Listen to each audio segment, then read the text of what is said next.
Hello friends. तो CGMA में हम अगला लेक्चर स्टार्ट कर रहे हैं। कल हमने एक और लेक्चर इसमें डिस्कस किया था computer graphics and multimedia applications में।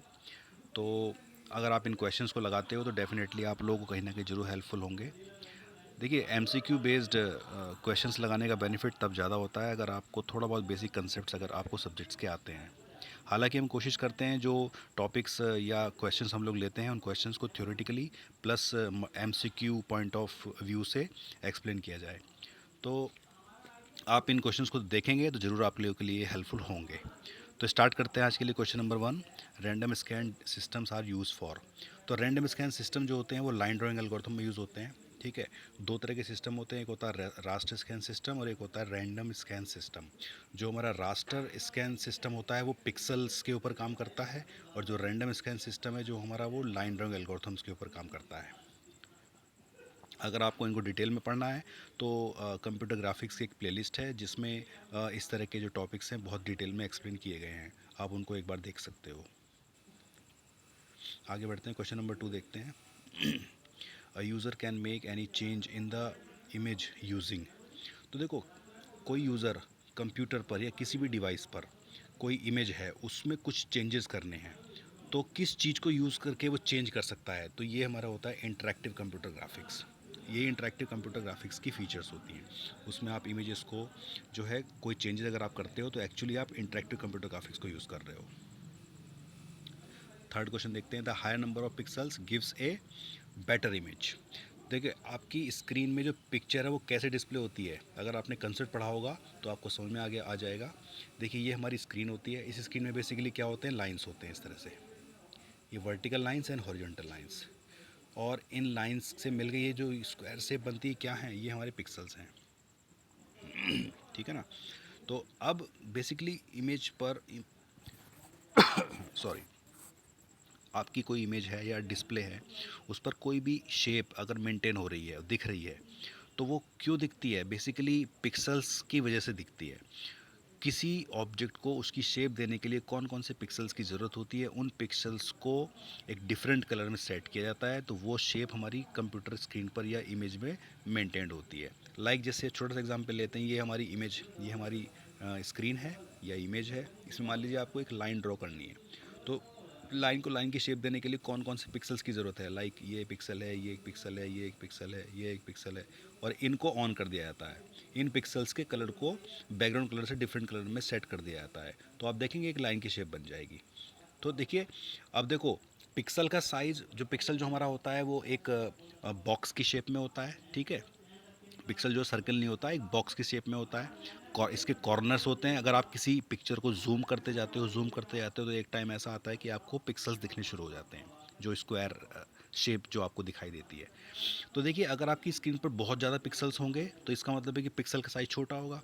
पिक्सल का साइज़ जितना छोटा होगा उतनी ही पिक्चर की क्वालिटी अच्छी आती है, क्योंकि पिक्सल का साइज़ अगर बड़ा होगा तो ये आपको जो कॉर्नर्स हैं ये स्क्वायर के, ये आपको दिखाई देंगे, इससे पिक्चर डिस्टॉर्टेड दिखाई देगी। कई बार ऐसा होता है कि जैसे अगर हम किसी इमेज को देख रहे हैं और हम उसको जूम कर लेते हैं ज़्यादा, तो जैसे मान लीजिए फॉर एग्जांपल कोई लाइन ही है, तो लाइन आपको ऐसे दिखाई देती है, जिग जैग शेप में, इस तरह से करके लाइन दिखाई देती है। तो उसका कारण क्या है कि वो पिक्सल जो है वो आपको दिखाई दे रहे हैं। तो देखिए, पिक्सल्स जितने ज़्यादा होंगे उतनी बेटर क्वालिटी हमारी होगी। ऑप्शन नंबर 1 यहाँ पर ठीक होगा कि higher number of pixels gives the better quality image. और जितने स्क्रीन में पिक्सल कम होंगे उतनी बेकार क्वालिटी की पिक्चर आपकी स्क्रीन पर डिस्प्ले होगी। तो ये कंसेप्ट जो है थोड़ा समझने वाला है, इसको आप एक बार देख लीजिएगा। अब देखते हैं question number 4, which one of the following is the primarily used output device.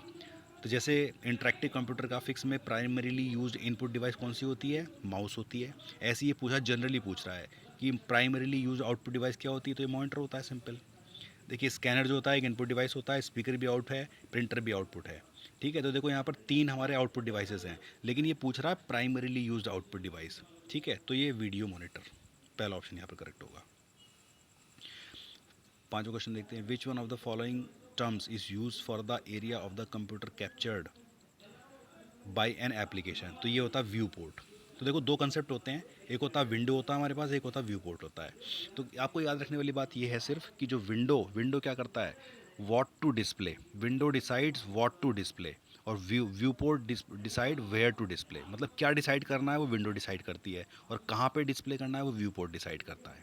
ठीक है, तो हम इसको ऐसे समझ सकते हैं, जैसे मान लीजिए आपका लैपटॉप है, उसका वेब कैम है, तो वेब कैम जो उसकी कैमरे की जो विंडो आ रही है, जो कैमरा जो इतना एरिया कैप्चर कर रहा है, दैट इज़ विंडो, वो कैप्चर कर रहा है।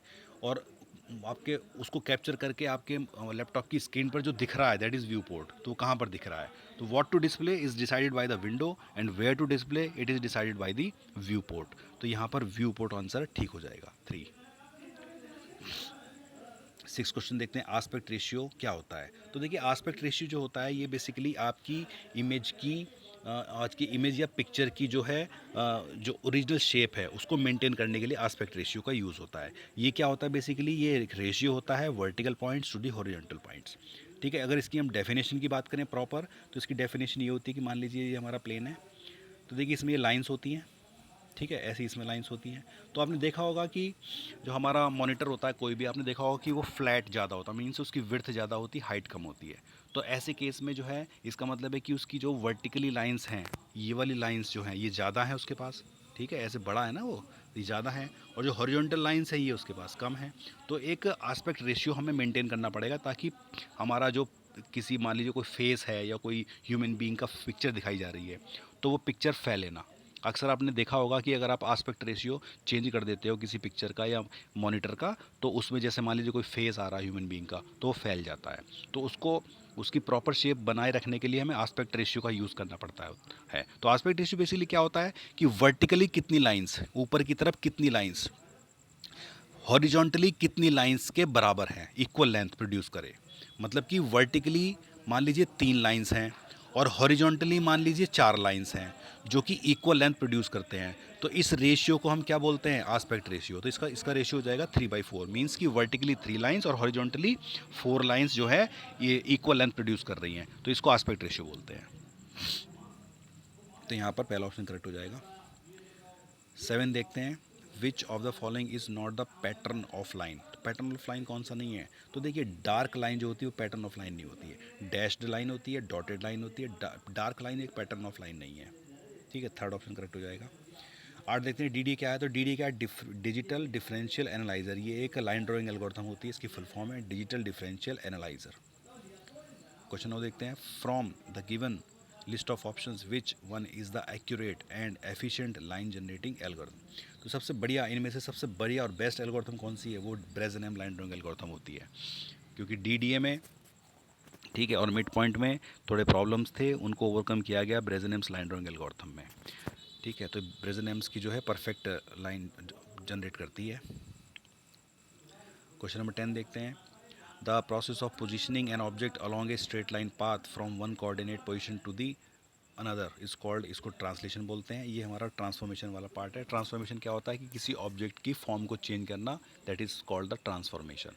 और जो बेसिक ट्रांसफॉर्मेशन होते हैं वो 3 होते हैं, एक होता है ट्रांसलेशन, एक होता है स्केलिंग और एक होता है रोटेशन। ट्रांसलेशन में हम ऑब्जेक्ट की पोजीशन को चेंज करते हैं, स्केलिंग में हम ऑब्जेक्ट के साइज़ को चेंज करते हैं, और रोटेशन में हम ऑब्जेक्ट के जो है एंगल को चेंज करते हैं, उसके हम ऑब्जेक्ट को चेंज करते हैं।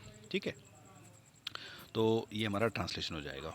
आगे बढ़ते हैं, question number 11, the process of repositioning N object along a circular path. तो देखो सर्कुलर पाथ मतलब एंगल की बात चल रही है, तो ये हो जाएगा रोटेशन।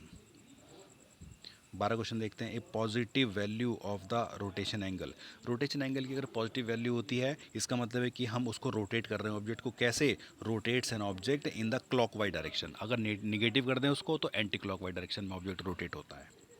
ठीक है, 12 का एक ऑप्शन ठीक हो जाएगा। 13 देखते हैं, which of the following transformation is use for altering the object size. तो देखो अब ऑब्जेक्ट के साइज को चेंज करना है, तो कौन सा ट्रांसफॉर्मेशन होगा, आप समझ गए होंगे, स्केलिंग। 14 देखते हैं, what happens if the values of scaling factors S X and S Y. देखो जब हम स्केलिंग करते हैं तो उसमें कुछ फैक्टर्स यूज़ होते हैं कि मतलब किन फैक्टर्स से हम ऑब्जेक्ट के साइज़ को चेंज करना है। तो इसमें फैक्टर्स को यूज़ किया जाता है, एक्स डायरेक्शन में एस एक्स बोलते हैं और वाई डायरेक्शन में एस वाई बोलते हैं। तो इसमें इन्होंने कहा कि अगर एस एक्स की वैल्यू लेस देन 1 है और एस वाई की वैल्यू लेस देन 1 है तो क्या होगा, इसमें ये होगा कि भैया रिड्यूस द ऑब्जेक्ट साइज़। इससे क्या है, ऑब्जेक्ट का साइज़ रिड्यूस हो जाएगा। अगर आपकी ऑब्जेक्ट जो है मान लीजिए इतनी बड़ी है और मान लीजिए आपने एस एक्स की वैल्यू 1/2 है या 0.5 है और एस वाई की वैल्यू 0.5 है, तो आधी हो जाएगी। तो हमारी नई ऑब्जेक्ट ऐसी दिखाई देगी आपको। ठीक है, तो यहाँ पर दूसरा ऑप्शन ठीक हो जाएगा, रिड्यूस द ऑब्जेक्ट्स साइज। 15 देखते हैं, the Cohen Sutherland algorithm divides the two dimensional space in how many regions. तो कोहन सुदरलैंड ये लाइन क्लिपिंग एल्गोरिथम है जो लाइंस को क्लिप करने के लिए यूज़ होती है। ये पूरे विंडो को, पूरे एरिया को 9 रीजन्स में डिवाइड करती है। अगर आपने इसको डिटेल में देखना है तो कंप्यूटर ग्राफिक्स की प्लेलिस्ट में इससे रिलेटेड एक डिटेल्ड वीडियो लेक्चर है, जिसको आप देख सकते हो। सॉरी, आगे बढ़ते हैं। Question number 16, according to the Cohen Sutherland's algorithm where the line lies if the 4 bit code of both ends is 0000 and also the logical or gives 0000। तो ये कंडीशन होती है Cohen Sutherland line clipping algorithm की, जिसमें identify किया जाता है कि कौन सी लाइन हमारे पास। देखो क्लिपिंग का कंसेप्ट क्या होता है कि ये हमारा प्लेन है, ठीक है, मान लीजिए ये हमारा प्लेन है। अब इस प्लेन, हाँ सॉरी मैंने विंडो बना दी। ये एक प्लेन है हमारे पास, एक्स वाई प्लेन, ठीक है, इसमें एक विंडो होगी। अब इस विंडो के अंदर कोई लाइन होगी तो डिस्प्ले होगी, अगर कोई बाहर होगी तो एलिमिनेट हो जाएगी। अगर कोई मान लो पार्शली अंदर है तो इसको कट किया जाता है, ठीक है ना। तो ये वही पूछ रहा है कि अगर मान लो उसमें फिर रीजन कोड्स जनरेट करते हैं, कुछ कंडीशन लगाई जाती हैं, तो मान लीजिए कंडीशन का रिजल्ट 0000 आ रहा है, तो इसका मतलब क्या होता है? इसका मतलब होता है कि भैया लाइन जो है कम्प्लीटली इनसाइड है, लाइन हमारी कम्प्लीटली इनसाइड है। इस पर भी एक वीडियो लेक्चर अवेलेबल है, न्यूमेरिकल क्वेश्चन सॉल्व करने के साथ साथ उसमें दिखाया गया, आप उसको देख सकते हैं प्लेलिस्ट में जाके। 17 देखते हैं, which one of the following is the most commonly used and basic input device. तो मोस्ट कॉमनली यूज और बेसिक इनपुट डिवाइस हमारी होती है कीबोर्ड। देखिए, अगर यहाँ पर माउस भी एक इनपुट डिवाइस है, स्कैनर भी एक इनपुट डिवाइस है, प्रिंटर एक आउटपुट डिवाइस है, कीबोर्ड एक इनपुट डिवाइस है, लेकिन इसने पूछा कि मोस्ट कॉमनली यूज, तो मोस्ट कॉमनली इनपुट डिवाइस और बेसिक डिवाइस है वो है कीबोर्ड। अगर ये बात यहाँ पर आती interactive computer graphics, interactive computer graphics में जो most commonly used input device होती है वो माउस होती है, लेकिन ये जनरली बात हो रही है तो जनरल क्या है? कीबोर्ड है। ठीक है, समझने वाली बात है। क्वेश्चन नंबर 18 देखते हैं, which of the following is an example of the impact device. तो इम्पैक्ट डिवाइस कौन सी है? प्रिंटर की बात चल रही है। तो प्रिंटर में देखो, एक इम्पैक्ट प्रिंटर होते हैं, एक नॉन इम्पैक्ट प्रिंटर होते हैं। इम्पैक्ट प्रिंटर वो होते हैं, जैसे मान लीजिए पेपर है, इस पेपर पे हमें कुछ प्रिंट करना, लिखना है, तो यहाँ पर जो प्रिंटर जो है वो इम्पैक्ट करेगा, मीन्स यहाँ पर कोई डिवाइस आएगी और पेपर पे जो है कॉन्टैक्ट करेगी, दैट इज़ कॉल्ड इम्पैक्ट। और एक होता है नॉन इम्पैक्ट। नॉन इम्पैक्ट में क्या होता है? दूर से स्प्रे किया जाता है, जैसे हम पेंटिंग करते हैं, जैसे पेंट कर रहे हैं मशीन से, तो वो स्प्रे किया जाता है दूर से। तो यहाँ पर कौन सी ऐसी डिवाइस है जो इम्पैक्ट वाली है? ये है हमारी लाइन प्रिंटर। इंकजेट और लेज़र जो होते हैं ये नॉन इम्पैक्ट में आते हैं। लाइन प्रिंटर जो हमारा ये क्या होता है? ये इम्पैक्ट होता है, मीन्स इसमें जब पेपर पे कोई प्रिंटिंग होती है तो जो प्रिंटर से जो कोई डिवाइस है वो पेपर पे कांटेक्ट करेगी, तब जा कर के वो प्रिंट होता है। तो 3 ऑप्शन यहाँ पर करेक्ट हो जाएगा। 19 देखते हैं, shadow mask method is use. तो देखिए, ये हमारे CRT बेस्ड मॉनिटर्स में जो है कलर डिस्प्ले टेक्निक्स हैं। एक बीम पेंटेशन मेथड होता है और एक होता है शेडो मास्क मेथड। तो शेडो मास्क मेथड की बात चल रहे हैं, तो शेडो मास्क मेथड जो होता है वो रास्टर स्कैन सिस्टम के लिए यूज़ होता है, और beam penetration random scan system के लिए डिस्प्ले होता है, याद रखने वाली बात है। तो शेडो मास्क की बात यहाँ चल रही है, तो ये किसके लिए यूज़ होता है? Raster scan system. Raster scan system में इमेज क्वालिटी अच्छी होती है, तो इसलिए उसमें अच्छे कलर्स की जरूरत पड़ती है। तो शेडो मास्क मेथड एक अच्छे कलर्स को जनरेट करने वाली टेक्निक होती है, इसलिए शेडो मास्क मेथड का यूज़ रास्टर स्कैन सिस्टम में होता है। वही रैंडम स्कैन सिस्टम की बात करें तो रैंडम स्कैन सिस्टम में पिक्चर क्वालिटी ख़राब होती है, उसमें बहुत अच्छे कलर की ज़रूरत नहीं पड़ती है, तो इसलिए इसमें बीम पेनिट्रेशन मेथड का यूज़ किया जाता है। बीम पेनिट्रेशन मेथड्स में बहुत अच्छे कलर जनरेट नहीं होते हैं। ठीक है, तो आप उम्मीद है कि आपको समझ में आ गया होगा। 20 देखते हैं, which of the following uses the beam penetration method. तो आ गया, beam penetration method random scan system में यूज़ होता है। 21 देखते हैं, the phase of determining the appropriate pixels for representing images और graphics object is called as rasterization. इस प्रोसेस को बोलते हैं rasterization. The process of identifying the pixels which forms a shape of any object and then turning on those pixels, this process is called rasterization। ठीक है, तो कोई object है, उस ऑब्जेक्ट को उसकी शेप देने के लिए कौन कौन से पिक्सल्स की ज़रूरत है स्क्रीन पर, उनको आइडेंटिफाई करना, उनको ऑन करना, इस प्रोसेस को हम बोलते हैं रास्टराइजेशन।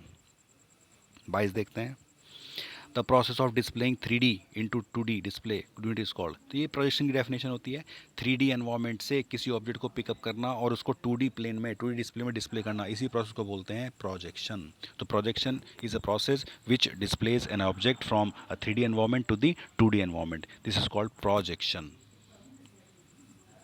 तो फ्रेंड्स आज हमने 22 क्वेश्चन डिस्कस कर लिए। होपफुली कि आपको ये समझ में आ गए होंगे। अगर आपको समझ में ना आए हो तो इनसे रिलेटेड वीडियो लेक्चर्स भी, डिटेल्ड वीडियो लेक्चर्स हमारे कंप्यूटर ग्राफिक्स की प्लेलिस्ट में अवेलेबल हैं, जिनको आप देख सकते हैं और वहाँ से बेनिफिट हो सकते हैं। तो फ्रेंड्स अभी के लिए हम चलते हैं। Thank you so much, bye bye and have a nice day.